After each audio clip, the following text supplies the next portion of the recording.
नमस्कार, मैं Mohan Dubey. VSRS news में आप सभी का स्वागत है। आइए नजर डालते हैं देश और दुनिया की तमाम टॉप 10 खबरों पर।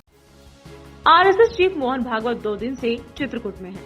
बुधवार को वो पद्म विभूषण जगत गुरु रामभद्राचार्य महाराज से शिष्टाचार भेंट करने के लिए तुलसी पीठ आश्रम गए। करीब 1.5 घंटे तक चली इस बैठक के बाद रामभद्राचार्य ने बड़ा बयान दिया। भागवत से मुलाकात के बाद जगत गुरु रामभद्राचार्य ने कहा, RSS प्रमुख मोहन भागवत का DNA वाला बयान अनुकूल नहीं है। रामभद्राचार्य यही नहीं रुके, उन्होंने योगी सरकार और पिछले दिनों उत्तर प्रदेश में हुए जिला पंचायत चुनाव पर भी निशाना साधा।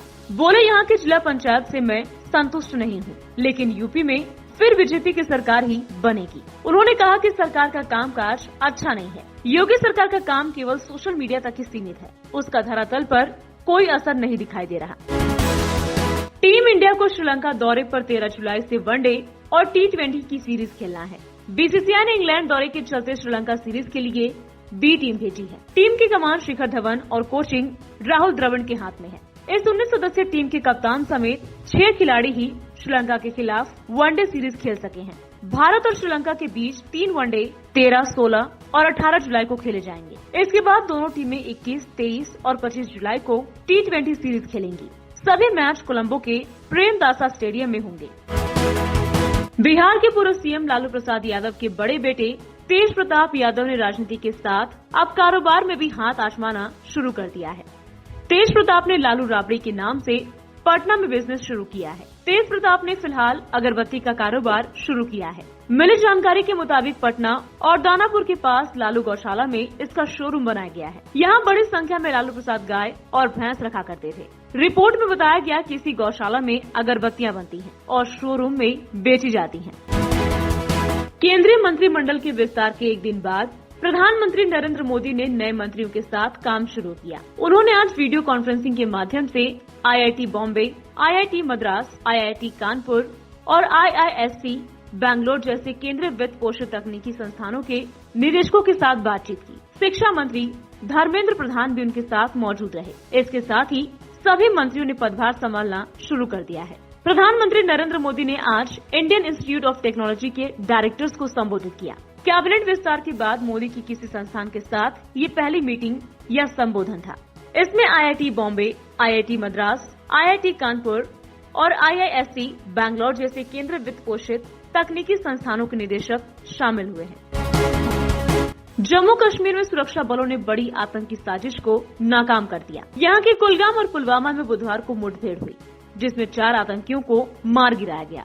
इससे पहले मंगलवार शाम कुपवाड़ा जिले के गांदरस इलाके का हिजबुल मुजाहिदीन का कमांडर मेहराजुद्दीन हलवाई उर्फ उबैद मारा गया था। इस तरह 24 घंटों में घाटी में कुल 5 आतंकियों का सफाया कर दिया गया।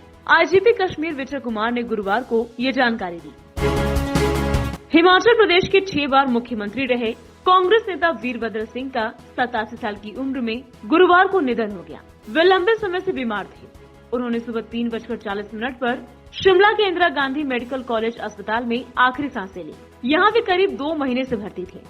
सोमवार को उन्हें सांस लेने में तकलीफ थी, जिसके बाद उन्हें वेंटिलेटर पर रखा गया। वीरभद्र सिंह को 2 बार कोरोना हुआ। पहली बार 12 अप्रैल और दूसरी बार 11 जून को उनकी रिपोर्ट पॉजिटिव आई थी। एक दिन पहले ही बुधवार को IGMC के मेडिकल सुपरिटेंडेंट डॉक्टर जनक राज ने कहा था कि वीरभद्र सिंह की हालत गंभीर है, लेकिन स्थिर बनी हुई है। वीरभद्र सिंह का जन्म 23 जून 1934 को हुआ था। उनके पिता पदम सिंह बुशर रियासत के राजा थे। उत्तर प्रदेश और बिहार के कुछ जिलों में कोविड-19 की दूसरी लहर के चरम के दौरान नदी से शव निकाले गए थे। इसके बाद सरकार ने गंगा के पानी में कोरोना वायरस को लेकर स्टडी करने के निर्देश दिए थे। इस स्टडी में पाया गया कि गंगा के पानी में कोरोना वायरस का कोई निशान नहीं मिला है। इसमें कई जिलों से सैंपल लिए गए थे।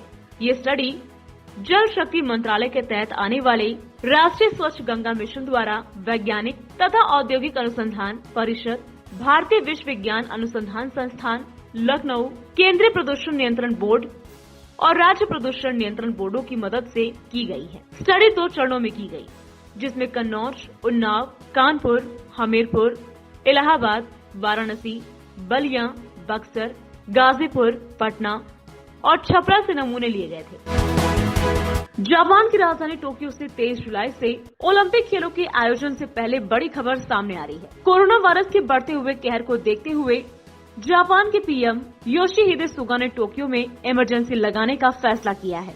अब ओलंपिक खेलों का आयोजन इमरजेंसी के बीच होगा। इसका मतलब साफ है कि अब ओलंपिक खेलों के दौरान मैदान पर दर्शकों को जाने की अनुमति नहीं मिलेगी। पुणे जमीन घोटाले के मामले में एनसीपी के वरिष्ठ नेता एकनाथ खड़से आज ईडी के दफ्तर पहुंच गए हैं। ईडी ने उन्हें समन भेजकर पेश होने के लिए बुलाया था और पुणे जमीन घोटाले में उनसे पूछताछ की जा रही है। मिली जानकारी के मुताबिक ईडी के अधिकारी खड़से को उनके दामाद गिरीश चौधरी के सामने बिठाकर पूछताछ करने वाले हैं। उनके दामाद विशेष पीएमएलए अदालत के आदेश के बाद 12 जुलाई तक के ईडी की कस्टडी में है। खड़से ने ईडी के दफ्तर के बाहर मीडिया से कहा, मैं पूरी तरह से सहयोग कर रहा हूँ। पूरा महाराष्ट्र देख रहा है कि क्या हो रहा है। सब जानते हैं कि ये राजनीति से प्रेरित है। ये जांच पहले भी 5 बार पूरी की जा चुकी है। अब ये फिर से शुरू कर दी गई है। एसीबी ने कोर्ट को दी गई रिपोर्ट में साफ कहा था कि मेरे खिलाफ कोई सबूत नहीं है। जब से मैंने बीजेपी छोड़ी है, ईडी ने इस मामले की जांच शुरू कर दी है। महाराष्ट्र में 15 जुलाई से 8वीं से लेकर 10वीं तक की कक्षाएं शुरू करने की मंजूरी दी गई है। राज्य सरकार के शिक्षा विभाग द्वारा जारी सर्कुलर में कुछ बदलाव करते हुए 15 जुलाई से क्लास शुरू करने की मान्यता दी गई है। हालांकि स्कूल शिक्षा विभाग ने ग्राम पंचायत स्तर पर एक समिति गठित करने, शिक्षकों का टीकाकरण प्राथमिकता के आधार पर करने और छात्रों का स्कूल जाना सुनिश्चित करने के निर्देश दिए हैं। राज्य में 8वीं से 10वीं कक्षा शुरू करने के दिशा निर्देशों के साथ स्कूल शिक्षा विभाग द्वारा सोमवार को एक परिपत्र जारी किया गया। हालांकि सर्कुलर को कुछ ही घंटों में वापस ले लिया गया। शिक्षा के क्षेत्र में इस बात की चर्चा शुरू हो गई है कि वह अचानक स्कूल शुरू करने के अपने फैसले से क्यों पीछे हट गया। इसी पृष्ठभूमि में स्कूल शिक्षा विभाग की ओर से पिछले सर्कुलर में कुछ बदलाव के साथ नए दिशा निर्देशों वाला नया सर्कुलर जारी किया गया।